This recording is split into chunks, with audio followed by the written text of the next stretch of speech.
On a Friday the 13th in May 1993, my wife April and I took our RV to Grand Teton National Park in Wyoming, planning a peaceful retreat filled with hiking and photography. We valued every journey deeply, as our demanding work schedules seldom allowed for lengthy adventures like these. Typically, we traveled with our young ones, but them being old enough now, we trusted them home for a week alone. That night, we were running late to the resort we booked to stay, set back by terrible fog-filled weather and a couple wrong turns. April had already dozed off, and I was too, beginning to feel sleepy as the endless trees flew by on the dark, secluded road.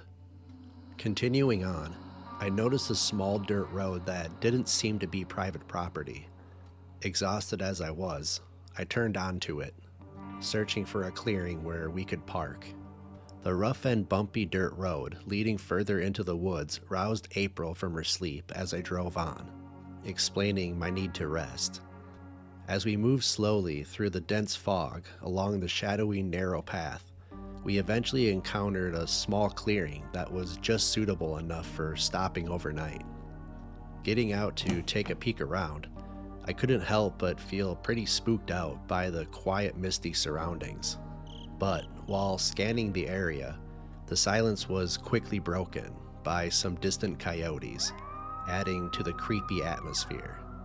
Joining me outside, April also noted the eeriness of the fog-enshrouded forest. April then drew my attention to something incredibly unsettling. Large, mysterious animal footprints. Unable to identify the creature, I assumed they were likely from a bear considering their size. Moments later, we heard sounds from within the forest that drew our focus, my mind immediately jumping to the animal that fits those prints. We remained frozen, scanning the area while the soft crunch of breaking branches in the near distance carried on. We exchanged smiles, trying to make light of the creepy situation, until a menacing growl echoed from the trees, startling us, prompting to quickly get inside the RV. "What the heck was that?" April asked nervously. I glanced out through the RV's compact windows, searching for any signs of disturbance. It could be a bear, I still reasoned, knowing they're fairly common in Wyoming.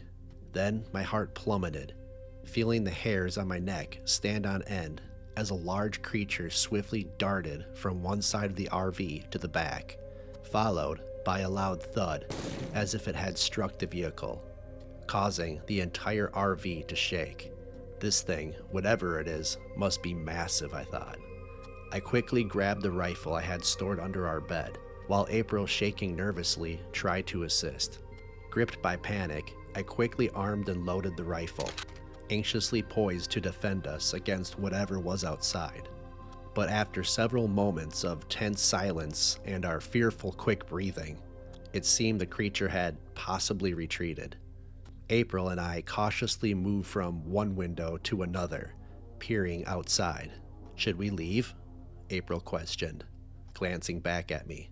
But just as she spoke, my breath caught in my throat as a terrifying face appeared right outside, just behind her. "April, get back!" I yelled as the creature smashed through the window with its arm, trying to snatch April as she quickly ran towards me. I pointed my rifle at the window where the hideous creature was attempting to break through. It was unlike anything I had ever encountered, its grotesque form resembling a nightmarish abomination. As it clawed frantically, trying to grasp anything it could, I pulled the trigger. The loud blast echoed, making my ears ring, but ultimately driving the creature away. Immediately after the gunshot, a deep silence settled over the night. I couldn't tell if it was because the blast had deafened me temporarily or if it had sent all the surrounding animals and critters into hiding. April, now crying, pleaded with me to leave immediately. Without hesitation, I rushed to the driver's seat, turned the ignition, and sped away.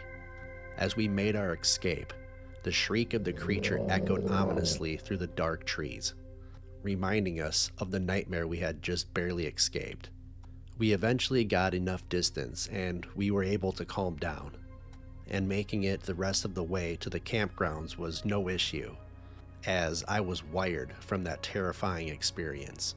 Upon arriving at the campgrounds and examining the RV, I was struck by the huge claw mark etched across the back. Whatever that creature was in the woods, it seemed like something from a horrifying nightmare. The coincidence of it being Friday the 13th just added to the horror and mystique of it all. All I hope is that I never find myself reliving that haunting night.